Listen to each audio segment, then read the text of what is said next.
This literally is an introduction because everything that I am saying, I know the English world has never heard, which should make you go, what the hell is wrong with our media?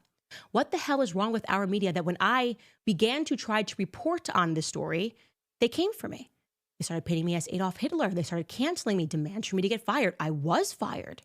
It was in March that I first reported of last year on the story, and it was in March that same exact year that I got fired from my former employer.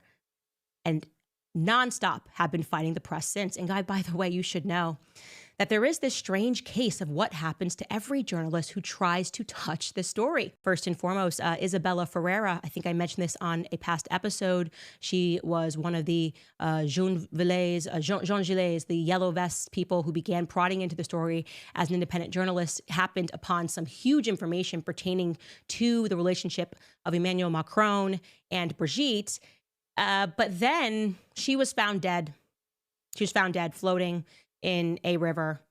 And her friends said that she didn't kill herself, but the media said she most definitely did, that she must have slipped and fell after she took a lot of pills. So that kind of stuff happens, I guess. Then there is Natasha Ray, who the media has been lying on, attempting to ruin her entire life. She has cancer.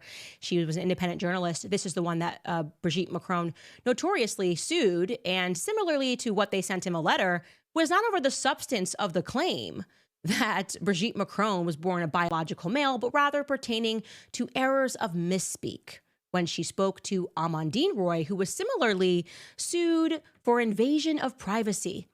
Okay. And then there's one man still left standing, and that is Xavier Poussard. Xavier Poussard is the person that I am so honored to introduce to you guys on Monday. He is the journalist who has been diligently working on this, whose work I am repeating. Really, I feel blessed that he even selected me to be able to bring this to the public, that he trusted me with this story.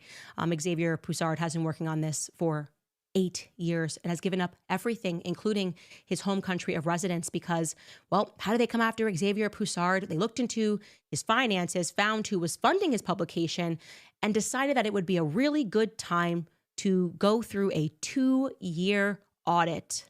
One of the government's preferred ways of harassing someone is getting the IRS out there and finding the crime in any way possible. And so Xavier Poussard was dropped from the people that were investing in him. He had to move his family. His mother's house was searched just to scare them and to intimidate them and to let them know that they are watching them. And to this day, Xavier Poussard, the man who originally dropped the 6-part series, exposing the fact that Brigitte Macron was lying about her identity, has never been sued for defamation because his work has been thorough. And he has now brought me up to date on his work, and I will be just as thorough in this assessment, you guys.